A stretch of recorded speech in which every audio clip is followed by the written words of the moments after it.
Bana desa lo panggil ya kan Wingo. Oh iya. Iya. Iya belum kau dari mana gitu kan?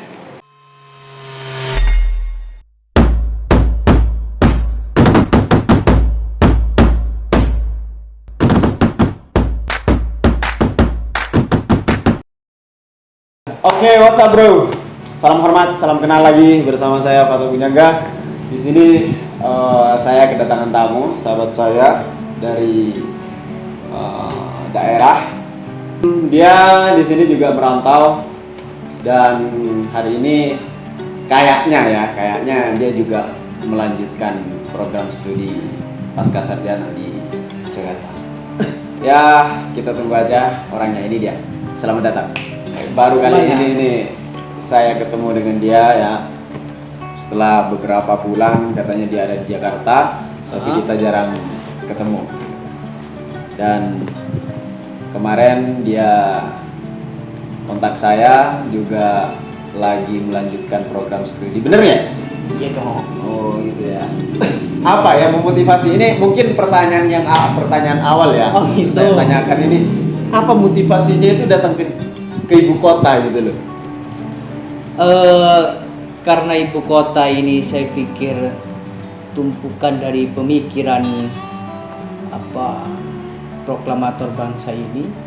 Iya. Maka berangkat dari situ saya berniat dan bertekad melanjutkan ke Jakarta dalam rangka untuk menguji sejauh mana kehebatan saya. Kalau saya di daerah mungkin merasa hebat dan segala macam gitu. Tapi kalau di Jakarta belum tentu kan begitu. Itulah motivasi saya untuk kemudian berangkat ke Jakarta sampai hari ini. Dan sampai hari ini pun masih bisa bertahan gitu. Bertahan di Jakarta ya? Bertahan. Ya. Butuh modal nggak sih tinggal di ibu kota ini? Sebenarnya seberapa besar kita berangkat ke Jakarta itu antara modal dengan semangat gitu loh? Kalau saya pribadi tentu kalau diukur dari segi finansial memang tidak berangkat dari orang yang biasa-biasa saja gitu. Bapak saya petani, orang kampung juga gitu kan. Kalau diukur dari situ tentu saya tidak pantas hidup di Jakarta. Tapi di balik itu semua karena ada keberanian dan tekad yang kuat kan untuk merantau hidup di Jakarta, berani menanggung risiko semuanya. Akhirnya saya bertekad ke Jakarta apapun risikonya dan saya nggak boleh pulang begitu kan. Sampai hari ini pun prinsip saya masih tetap ada. Iya, biasanya kan orang-orang itu, apalagi kita nih ya, kita ini sama-sama dari Madura sebenarnya. Dia Madura Kepulauan, kalau saya itu Madura swasta, beda ya. Gitu ya? Ya, ada Madura negeri, ada Madura swasta gitu. Kalau Madura swasta itu orang Madura yang tinggal di Jawa. Gitu. Betul. Nah, ini loh, kebanyakan kan teman-teman Madura, saudara-saudara kita, Taretan ya, itu datang ke Jakarta merantau dia untuk tujuannya untuk kerja gitu loh. Sedangkan kita datang merantau ke Jakarta kuliah. Betul. Ya, pasca sarjana, S2 gitu. Seharusnya S1 udah cukup gitu. Kenapa nggak kerja gitu? Kenapa nggak kerja aja? Kenapa kok malah ambil S2? Kenapa nggak kerja atau sambil kerja ini di Jakarta gitu? Kalau secara pribadi kan garis besarnya begini. Kita tidak peduli bahwa kita lahir dari anak petani gitu kan. Kita tidak peduli kita lahir dari anak seorang tukang tempel ban. Kita tidak peduli kita lahir dari anak seorang petani sawit, petani kangkung dan segala macam. Selama kita memiliki tekad dan niat yang baik untuk melanjutkan pendidikan, maka disitulah kemudian insya Allah takdir Tuhan itu berpihak pada kita. Kira-kira begitu. Sama halnya dengan Mas Fatah hari ini juga ada di Jakarta. Saya pikir memiliki prinsip dan latar belakang yang sama dengan saya gitu kan. Dasarnya memang orang yang biasa-biasa saja, hanya memiliki tekad, memiliki keberanian, memiliki ilmu pengetahuan, ya sudah, itu saja sebagai bekal awal gitu. Karena selama ini kan pikiran orang-orang, hidup di Jakarta berat dan segala macam. Ternyata setelah kita jalani bersama-sama, biasa-biasa saja kan? Iya. Jadi seperti yang sering saya katakan itu sama teman-teman saya, hidup di Jakarta keras nggak sih? Sebenarnya Kalau kita lihat sebelum kita berangkat, memang, wih, Jakarta kayaknya kehidupannya keras, kita susah makan dan sebagainya gitu. Tapi ketika sampai di sini, kerasnya Jakarta itu nggak sekeras melawan mantan loh. Nggak sekeras melawan mantan gitu. Yes, that's right. Iya, iya kan? Iya betul. Dan bukan hanya saya yang apa namanya yang hidup di Jakarta.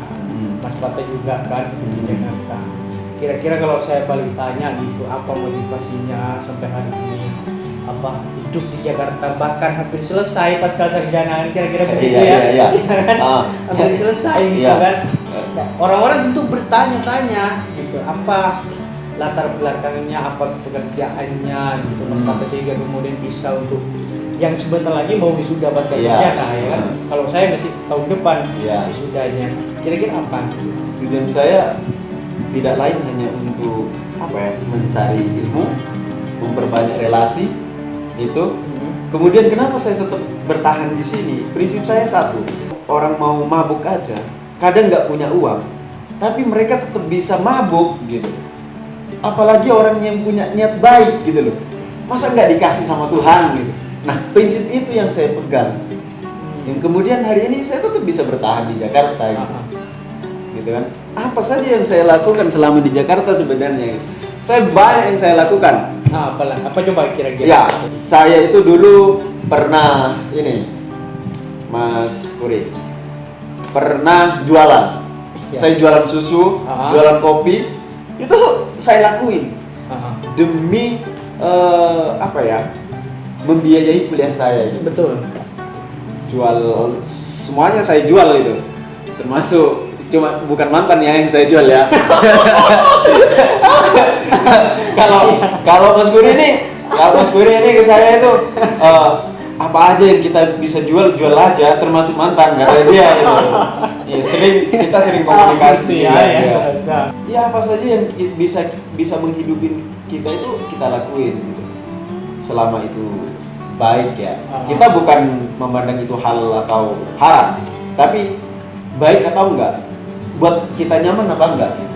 Kalau menurut saya gitu, membuat nyaman atau enggak gitu. Pekerjaan yang halal tapi enggak yang katanya orang enggak halal ya, katanya orang halal ya, itu membuat dirinya itu sengsara malah gitu, jiwanya itu sengsara gitu. Ya lebih baik melakukan sesuatu pekerjaan yang baik dan ini membuat kita nyaman. Dan itu sudah dilakukan di Jakarta. Saya lakukan itu dari sejak tinggal di Jakarta. Kira-kira 2000 berapa Mas pindah ke Jakarta? Saya 2018 awal sih sebenarnya, baru-baru ini juga, tapi 2018 awal. Saya di Jakarta. Kira-kira sudah banyak kenangan yang didapat selama hidup di Jakarta kan begitu? Pengalaman maksudnya? Pengalaman, kenangan bersama mantan misalnya, kenangan bersama pacar misalnya, kekasih dan lain sebagainya, kira-kira kalau persoalan sudah banyak nggak? Mantan saya belum pernah belum pernah. Kalau saya di Jakarta? Karena saya nggak mau membuat kenangan-kenangan baru gitu kan. Cukup satu kenangan saja. Kalau di Jakarta banyak kira-kira kan? Kalau di kampung misalnya? Saya anggap ya kalau saya pernah pacaran, saya anggap itu bukan mantan saya. Lalu dianggap siapa? Iya, sebagai sahabat teman aja gitu. Sahabat. Artinya setelah pacaran lalu jadi sahabat gitu. Ya, kira-kira seperti itu. Jadi tetap pacaran kan awalnya kan? Ya, apa ya? Teman dekat. Pacar saya cuma satu, mantan saya cuma satu. Siapa? Ya, jangan disebutkan di sini lah. Rahasia itu. Iya, enggak. Karena maksudnya kita kan harus terbuka gitulah. Iya. Kalau nggak bisa menyebutkan inisial, misalkan saya pernah dengar cerita dari sahabat dekat Mas Fata, pernah cerita bahwa ada salah satu pacar yang dibuatkan buku. Yang dibuatkan buku? Mantan maksudnya? Iya, dulu pacar kamu. Sekarang kan sudah jadi mantan, itu dibuatkan buku oleh Anda. Ya, betul nggak kira-kira cerita itu? Itu hanya cerita fiksi yang saya buat. Buku-buku yang baru-baru ini terbit itu cerita fiksi aja itu. Biar kenangan itu tidak lari. Ya, saya kumpulkan dalam satu naskah, jadilah buku itu. Meskipun itu tidak semuanya cerita nyata gitu ya, tapi fiksi. Tapi buku itu beneran dibuat ya untuk pacar itu dan sudah diberikan.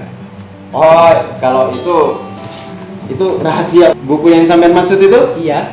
ada sebenarnya di sini. Ini nih. Oh, ini ternyata ya. Wah, Iya. oh iya. Yang kemarin juga pernah dibedah ini kayak. Oh iya, ini Bondo, dibedah kan? di situ Iya. Bondo juga dibedah kemarin. Dihadiri oleh berapa peserta kira-kira? Lebih lah 180-an kayaknya.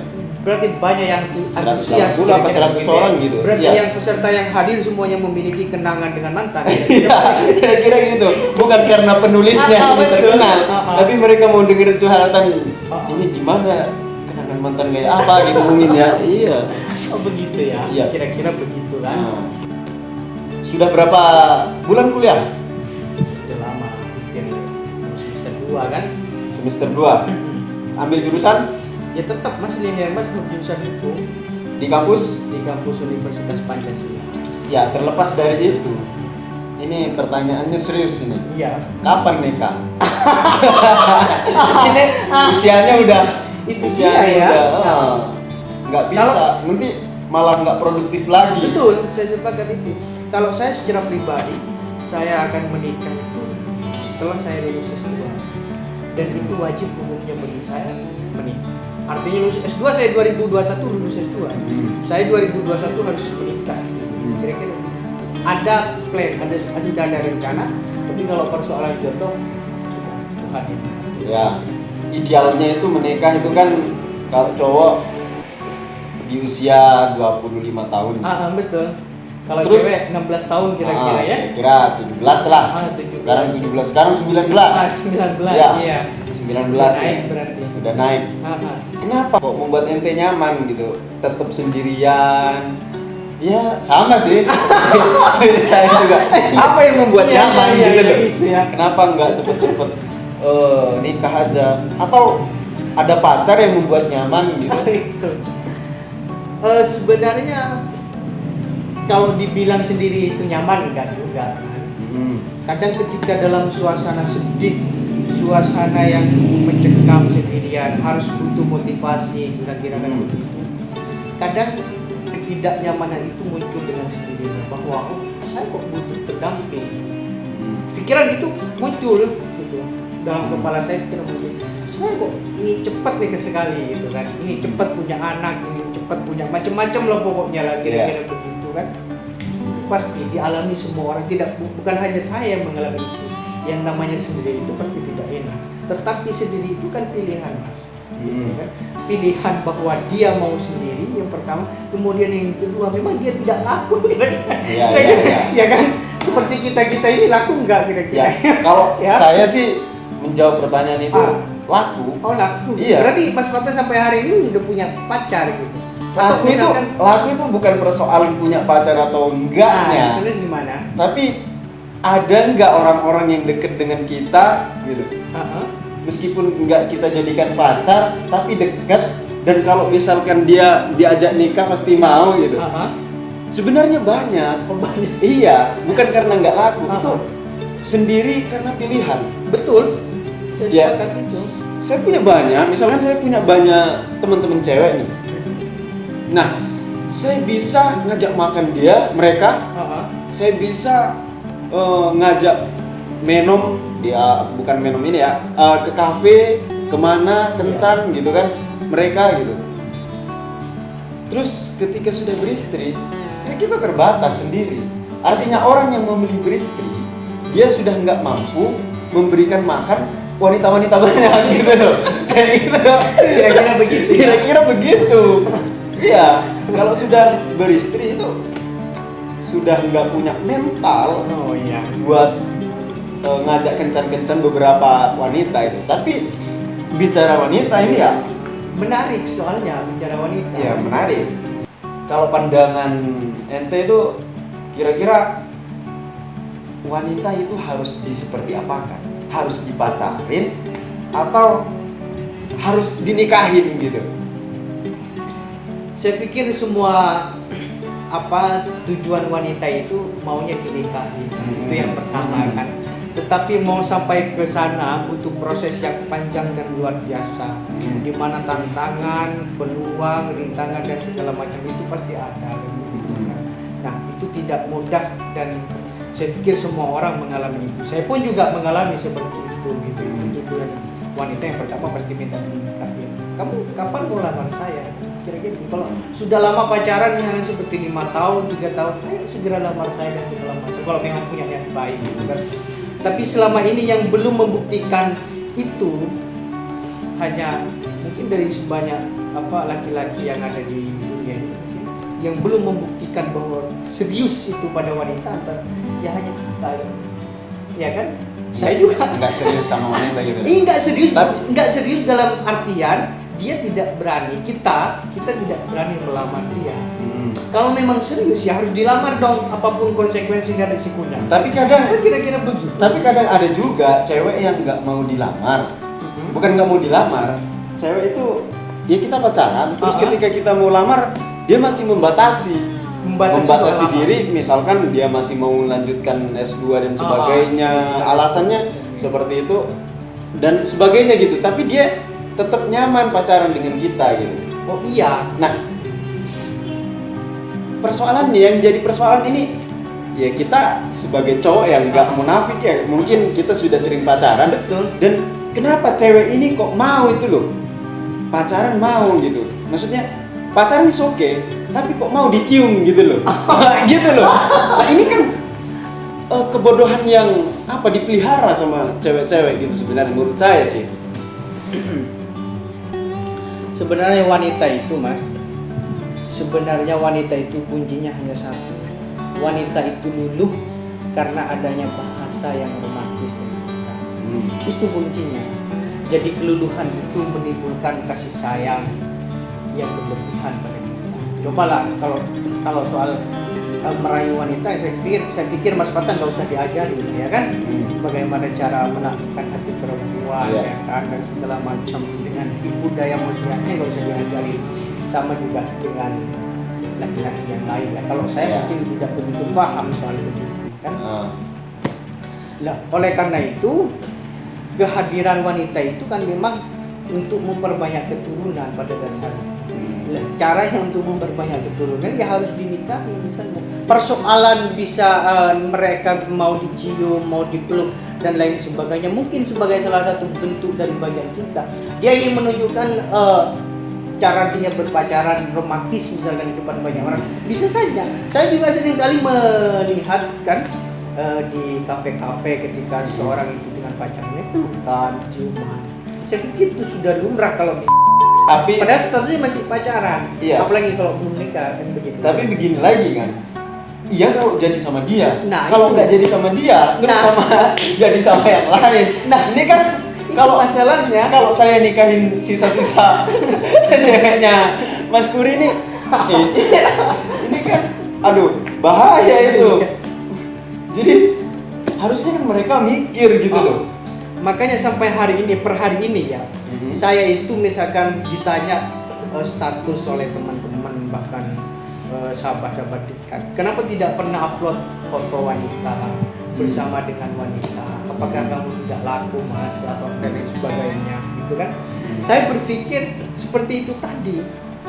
Saya takut sekali bahwa jika suatu saat wanita yang saya pajang di status Facebook, WA dan segala macam tidak jadi istri saya. Kandas ya? Iya kandas gitu. Dan saya tidak mau itu sebenarnya. Nah, makanya saya mengantisipasi untuk tidak pernah upload foto dengan pacar. Ya nggak mau upload dengan foto dengan pacar di sosial media karena memang menjaga diri biar ada job lain. Nah itu pilihan yang terakhir. Pilihan yang terakhir mas, kalau persoalan itu pilihan yang terakhir. Tetapi untuk saat ini saya memang tidak pernah upload foto dengan pacar di status. Beda saya dengan yang lain. Saya pikir Mas Fatah juga nggak pernah upload walaupun sudah banyak pacar, kira-kira begitu kan? Ya kalau saya upload, saya bilang kan dia menutup kemungkinan yang lain datang gitu. Ya kalau saya upload kan dia sebagai teman mungkin ya, atau sebagai penggemar ya, kalau ada penggemar ya boleh. Iya nanti kalau ada pacar yang satunya mungkin bilang itu siapa, adik gitu kan, adik tingkat gitu. Udah selesai gitu. Nah ini harus diantisipasi sebenarnya sama cewek-cewek gitu ya, Ah. kalau ada tipe-tipe cowok yang kayak gitu harus diwaspadai gitu. Oh begitu.